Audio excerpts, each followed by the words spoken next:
Hi, this is My Cheating Diary. Don't forget to subscribe so you won't miss the next story. Now, let's begin. If I could erase one single moment from my life, just rip it out like a page and set it on fire, it would be the night I ignored my husband Daniel's fears.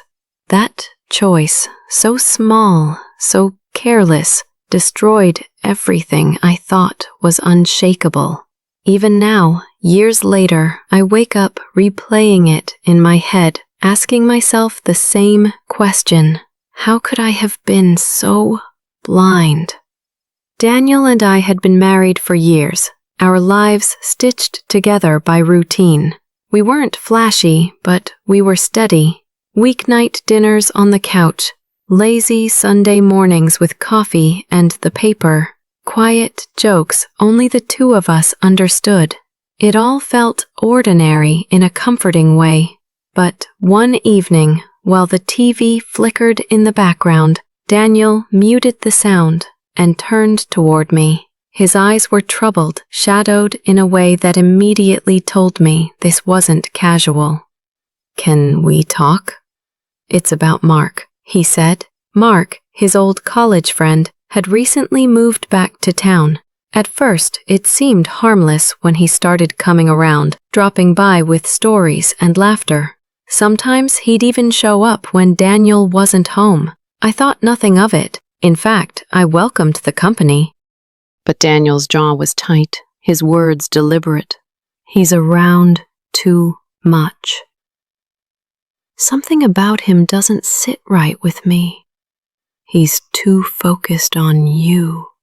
His voice cracked slightly on the last part, almost as if he hated admitting it. I laughed, brushing it off, telling him he was overthinking, reminding him that Mark was his friend. I tried to make it sound light, even teasing, but inside I felt a faint irritation. Why couldn't he just trust me? His eyes dropped then, and I saw the flicker of hurt there, quiet but real. "I trust you, Emily," he whispered, softer now. "But please be careful." That was his heart in my hands, and I didn't realize it. I didn't protect it. I should have listened. God, why didn't I? 3 nights later, Daniel left for a work trip. Just 3 days. He kissed me goodbye at the door, his hand lingering at my waist as if he wanted to say something more, but swallowed it instead. His words from that night echoed faintly in my head, but I pushed them aside. That very next evening, the doorbell rang, and there was Mark, grinning, holding takeout in one hand and a bottle of wine in the other. My pulse jumped, a hesitation prickling down my arms, but his easy charm made it so simple to step back and let him in. I told myself it was harmless, just dinner, just company. Hours slipped by like sand, and the wine blurred my judgment. Then came a moment. His hand brushed mine, deliberate, testing. I froze, hesitated, and in that hesitation, I failed. I didn't stop it soon enough. That tiny lapse, 1 second, one choice, was the moment everything broke, and in the silence that followed, my soul screamed, "Stop!" But the damage was already done. The following morning, guilt struck me like a blow. It wasn't soft or subtle. It hit like a weight across my chest, suffocating. I tried to reason with myself, tried to stack excuses. It was the alcohol. It was the loneliness. It was just that Daniel wasn't here. But deep down, I knew the truth. It was a choice. My choice. And once you see that, you can't unsee it. When Daniel came home days later, I smiled, lied, played the role of the calm, loving wife. He looked at me too closely. "Are you okay?" Did anything happen while I was gone? His voice held suspicion, but also a plea. I shook my head, acting calm, forcing my face into stillness. He didn't push further, but the look in his eyes told me he felt the fracture, even if he couldn't name it yet. 3 weeks later, the truth caught me like a snare I couldn't escape. Daniel found the texts, Mark's messages, glowing on my phone. Messages I hadn't had the strength to delete. "You told me there was nothing to worry about," Daniel said, his voice trembling as though holding back a flood. "I trusted you." He didn't scream. He didn't curse. That almost hurt more. He just looked at me, looked through me, then quietly packed a bag and walked out. No slammed doors, no final speeches, just the quiet closing of the door behind him. The silence that filled the house after he left was unbearable. It was louder than any fight could have been. I stood in the middle of the living room, breathless, realizing this is what devastation sounds like. Mark kept calling, texting, showing up. His words shifted quickly from charm to possession. I ignored him until one message appeared that froze my blood. "You should have been with me from the start. Now you have no one." The cruelty of it sent a shiver through me. I blocked his number, deleted every trace. But it didn't matter. The damage was already done. My marriage was gone. Daniel was gone. And there was no villain I could point to, no one to blame but myself. Months dragged on. Daniel came back once, just once, to collect the rest of his things. That day we sat on the couch. The same couch where we'd once laughed, whispered, dreamed.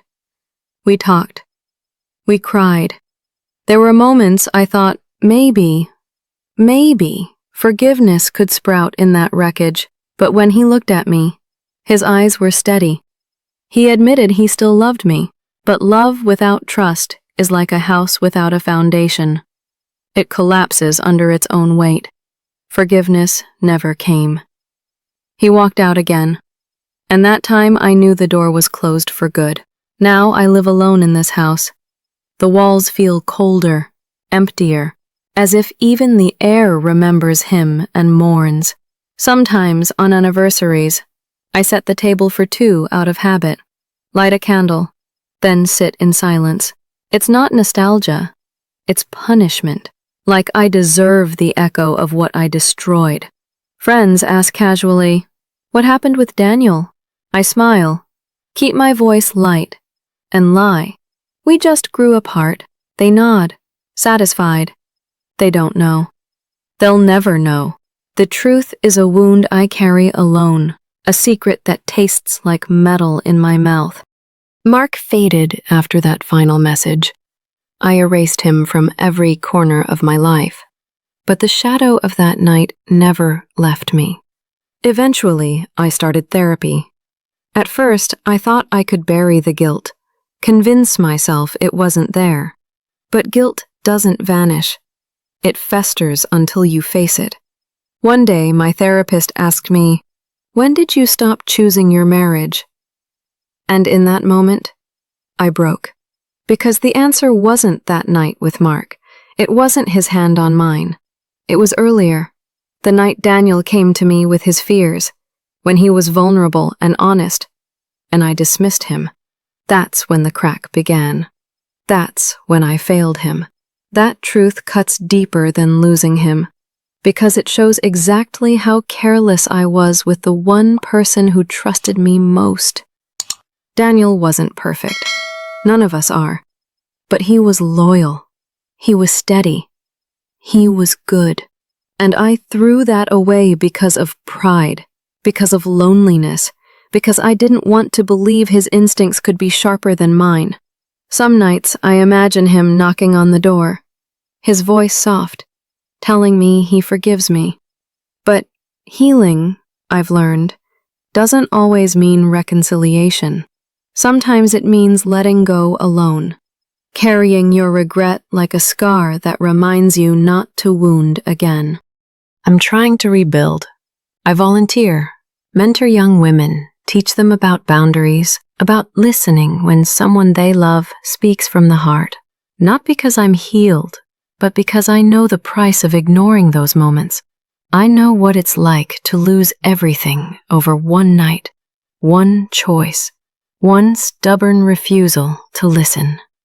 Daniel and I still send each other polite messages on birthdays, holidays, brief, restrained, words that hold no warmth, but no anger either, just the faint trace of two people who once promised forever. Time hasn't erased my mistake. It never will. It has only softened the edges, dulled the sharpest corners so I can breathe without bleeding every time I remember. If I could speak to him now, I'd say it plainly. You were right.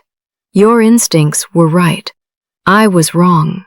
I failed to protect what we had, and I will always, always be sorry. Not because I got caught, but because I finally understand the depth of what I destroyed. Now I sit in this house, quiet, except for the echoes of what once was. I live with the shadows of laughter, of footsteps, of love that I carelessly let slip through my fingers, and I hold on to one fragile hope. Not that Daniel ever comes back, not that I get to rewrite our story, but that wherever he is, he's healing too.